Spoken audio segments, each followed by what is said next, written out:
Ladies and gentlemen, welcome to the show. I am your host, Robert McMillan, and today you will be watching my reenactment of Act 1 of William Shakespeare's beloved and respected play, Macbeth.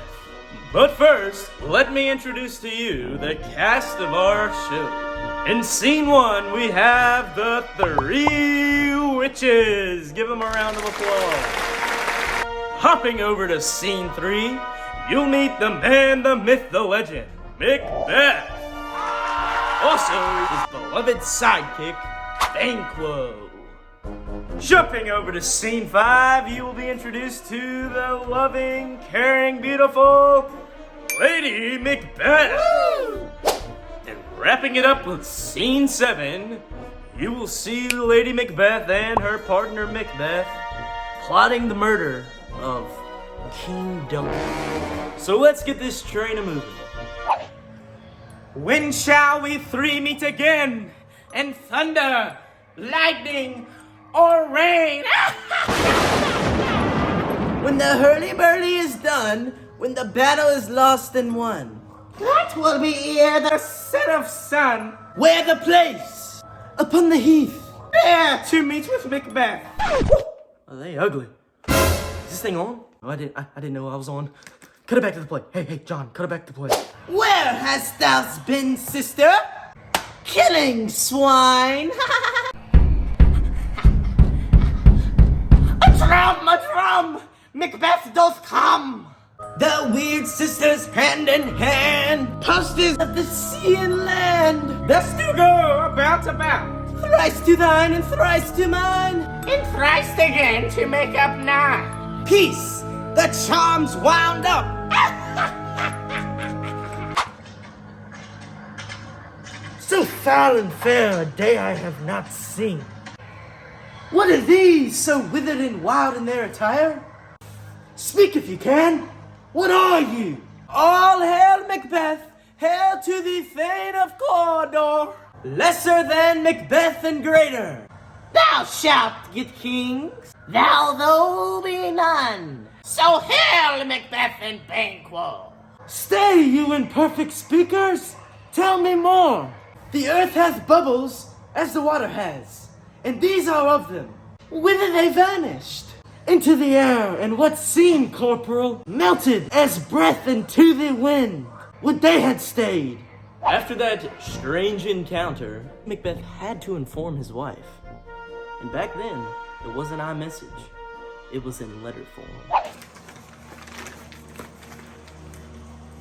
They met me in the day of success, and I have learned by the Perfectus report that they have more in them than mortal knowledge.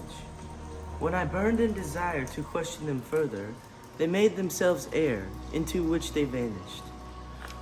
Whilst I stood wrapped in the wonder of it, came missives from the king, who all hailed me, Thane of Cawdor, by which title before these weird sisters saluted me, and referred me to the coming on of time with Hail King that shall be.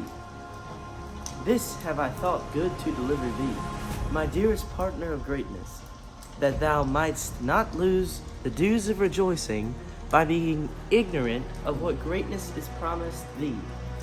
Lay it to thy heart and farewell. Glamorous of thou art and Cawdor shall be. What thou art promised, yet do I fear thy nature. It too, oath of milk and of human kindness. To catch the nearest way, thou wouldst be great. Art not without ambition, but without the illness should attend it. That wouldst thou wholly wouldst not take, not play false, and yet wouldst wrongly win. Thou'st have great lamus, that which cries, though thou must do if thou have it.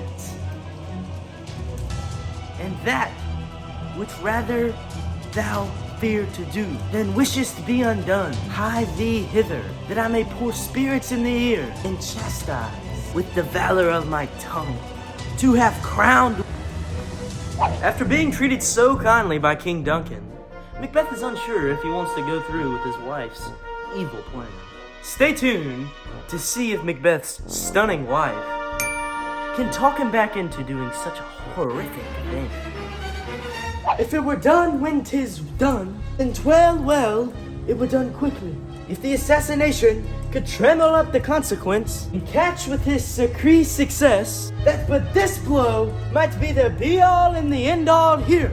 But here, upon this banking shoal of time, we jump to life to come. But in these cases, we still have judgment here, that we but teach bloody instructions, which by being taught, return to plague thy inventor. How now? What news? He is almost supped. Why have you left the chamber? Hath he asked for me? No, you naughty has. We will proceed no further with this business. Was the hope drunk when you dressed yourself? Hath it slept since? And wakes it now to look so green and pale, at what it did so freely? From this time, such I account thy love. If we should fail, we fail? But screw your courage to the sticking place, and we will not fail. When Duncan is asleep, where to the rather shall his day's hard journey soundly invite him? His two chamberlains. Will I with wine and wassail so convince that memory, the warder of the brain, shall be a fume, and the receipt of reason a limbic only, when in swinish sleep their drenched natures lie is in a death. What cannot you and I perform on the unguarded Duncan? Would not put upon his spongy officers, who shall bear the guilt of our great quail. I am settled and bend up, each corporal agent to these terrible feet. Away and mock the time with fairest show. False face must hide, but the false heart doth know. And just like that, folks, that wraps up Act 1. See you next week for Act 2. Man, that Lady Macbeth is off her rocker. Whew, talk about it. I can't believe Macbeth even fell for a dirty trick. Well, I guess you can't blame him. She is a good-looking woman. Robert, we're still rolling. Cut the scene! Cut the scene!